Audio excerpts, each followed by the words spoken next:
अगर आपने इस वीडियो पे क्लिक किया इसका मतलब है कि आपने कांतारा मूवी देख लिया है, क्योंकि मैं यहाँ पे कांतारा मूवी की कहानी नहीं बताने वाला हूँ बल्कि उसकी कहानी को एनालाइज करने वाला हूँ। तो अगर आपने इस मूवी को नहीं देखा है तो पहले आगे जाकर देख लें। कांतारा का मतलब कन्नड़ भाषा में मिस्टिकल फॉरेस्ट होता है और अपने नाम की तरह इस मूवी की कहानी जो दिखती है उससे कहीं गहरी है और इसकी कहानी की गहराई छुपी है इस मूवी के कैरेक्टर के नामों में। जैसे हमारा मुख्य नायक शिवा, जिसको ऋषभ शेट्टी ने प्ले किया है, और मूवी के शुरू में मुख्य विलन के रूप में दिखता फॉरेस्ट ऑफिसर मुरली, जिसे किशोर ने प्ले किया है, और कदुबेट्टू गांव का जमींदार देवेंद्र। ये तीनों इस कहानी के मुख्य किरदार हैं। इनके अलावा शिवा की प्रेमिका लीला और शिवा का लोहार मित्र महादेवा। जब आप इन नामों को देखते हो तो पाते हो कि ये सभी नाम किसी न किसी हिंदू देवी देवता के हैं, पर जब आप ध्यान से इस मूवी को देखते हो और उसके कैरेक्टर के कार्यों और मोटिव को उनके नाम के साथ जोड़ के देखते हो तो एक अलग ही कहानी दिखती है। जैसे शिवा का कैरेक्टर कहीं न कहीं भगवान शिव से इंस्पायर्ड है। हमारे मूवी का शिवा और भगवान शिव दोनों ही कैलाश को अपना घर बताते हैं। भगवान शिव की तरह ही शिवा सिविलाइजेशन से दूर रहता है और उसके व्यवहार और बात करने के ढंग में कोई भी फिल्टर नहीं है। अब आते हैं फॉरेस्ट इंस्पेक्टर मुरली की तरफ, जो भगवान विष्णु से इंस्पायर्ड है। वो शहर से आया है, वो भी भगवान विष्णु की तरह नियम कानून से बंधा और शिवा के कंपैरिजन में कल्चर्ड है, और भगवान शिव के कृष्ण अवतार की तरह ही छल करना भी जानता है। और हमारे प्राचीन ग्रंथों और पुराणों में ऐसी कई कहानियां हैं जब भगवान शिव और विष्णु ने युद्ध किया है, पर उनके युद्ध के कारण कभी भी पर्सनल नहीं थे, बल्कि दोनों ने लड़ाई हमेशा इस संसार को बचाने के लिए ही की है। ठीक वैसे ही शिवा और मुरली दोनों की लड़ाई जंगल को बचाने की है। बस मुरली इसे अपना कर्तव्य समझकर जंगल को रिजर्व फॉरेस्ट में चेंज करना चाहता है, और शिवा अपनी जिम्मेवारियों को केवल जंगल तक सीमित न करके अपने लोगों की भी बात करता है। मुरली के लिए समझ पाना मुश्किल है क्योंकि वो वहाँ का नेटिव नहीं है, पर शिवा वहीं का है। शिवा को पता है कि जंगल और उसके लोग एक हैं, एक के बिना दूसरे का रह पाना मुश्किल है। और ये बात हमारे पुराणों की उन घटनाओं से जुड़ी है जिसमें भगवान विष्णु को अवतार लेके पृथ्वी पे आते हुए बताया गया है। यानी वो मुख्य रूप से मुरली की तरह ही यहाँ के नहीं है, पर हम सभी को पता है भगवान शिव यही धरती पर ही निवास करते हैं। जैसे हमें शिवा के बारे में पता है कि वो कदुबेट्टू गांव का रहने वाला है, पर हम मूवी के अंत तक देखते हैं कि मुरली और शिवा एक हो जाते हैं क्योंकि उन्हें पता चल जाता है कि मुख्य दुश्मन देवेंद्र है। और यही एंट्री होती है इस कहानी के सबसे अहम कड़ी की, जिसके कारण ये कहानी आगे बढ़ रही है, और शुरू भी उसके कारण ही हुई थी। देवेंद्र का कैरेक्टर इंद्र से इंस्पायर्ड है, जो अपने सत्ता कायम करने के लिए कुछ भी करेगा।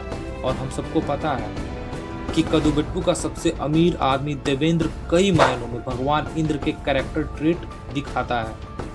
हम इसका कैरेक्टर स्टडी दो बातों से करेंगे। पहली, कि सिंधु घाटी सभ्यता में इंद्र की पूजा सभी देवताओं से अधिक होती थी, फिर बाद में वो घटती गई। दूसरी ये कि हमारे पुराणों के अनुसार इंद्र किसी देवता से ज्यादा एक पदवी का नाम है, यानी कि एक ही व्यक्ति इंद्र नहीं होता बल्कि वो बदलते रहते हैं। हमारे दूसरे पॉइंट से पहले शुरू करते हैं। जमींदार देवेंद्र की पिछली पीढ़ी को भी मूवी में दिखाया गया है, जो इंद्र के बदलते नेचर को दिखाता है। उनमें से कुछ अच्छे थे, कुछ बुरे, जैसा कि हमारे भगवान इंद्र के साथ भी है, कुछ अच्छे तो कुछ बुरे।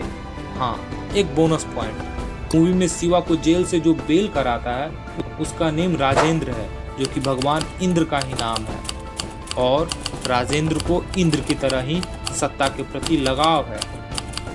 और अब आते हैं पहली बात पे, सिंधु सभ्यता में इंद्र की पूजा अधिक होती थी। इस बात को हम मूवी से कैसे जोड़ सकते हैं? आसान है।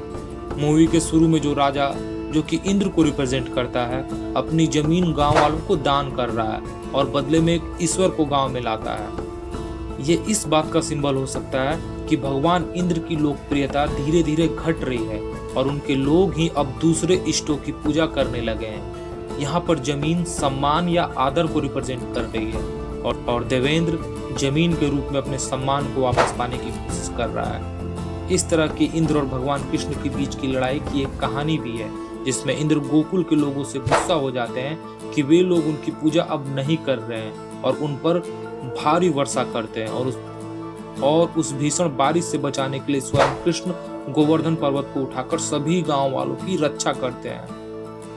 जिस तरह इस कहानी में कृष्ण गांव वालों की रक्षा करते हैं, उसी तरह इंस्पेक्टर मुरली इस कहानी में वो पहला व्यक्ति होता है जो देवेंद्र की चालाकियों को समझता है और उनकी रक्षा के लिए भी आता है। तो ये पूरी मूवी हमारे भगवानों के बीच चलने वाले डायनामिक को अपनी कहानी के नीचे छुपा के रखती है। बाकी कैरेक्टर जैसे लीला, अब तो आपको पता ही चल गया होगा कि ये माता पार्वती से इंस्पायर्ड है। लीला का पुलिस में जाना उसे माता पार्वती के सिविलाइज होने के नेचर से जोड़ती है और फिर वो अपना सारा वैभव छोड़ के माता पार्वती की तरह ही शिवा के साथ खड़ी हो जाती है। और फिर महादेव, शिवा का लोहार मित्र, भगवान शिव की तरह ही सब कुछ देखने वाला है और अपनी दुनिया में मस्त रहने वाला है। अब आप एक बार अपनी आंखें बंद करके मेरी कही गई सारी बातों को मूवी से जोड़ के देखिए, कुछ न कुछ आपको भी जरूर दिखेगा। वैसे अभी बहुत से कैरेक्टर हैं जिसे मैं अपने एनालिसिस में जोड़ सकता हूँ, पर मुझे पता है कि इतना काफी हो गया, इसलिए आज के लिए इतना ही। ऐसे ही किसी और मूवी के बारे में मुझे कमेंट सेक्शन में जरूर बताइए जिसका एनालिसिस करने में मजा आए और उसके पीछे कोई न कोई कहानी या फिर कोई न कोई रहस्य छुपा हो। वैसे बहुत जल्द मैं एक डिटेल वीडियो भूता कोला पर भी लाने वाला हूँ। तब तक के लिए इंतजार कीजिए उस वीडियो का और तब तक के लिए जीते रहिए अपनी जिंदगी को। Well, it was in my childhood days.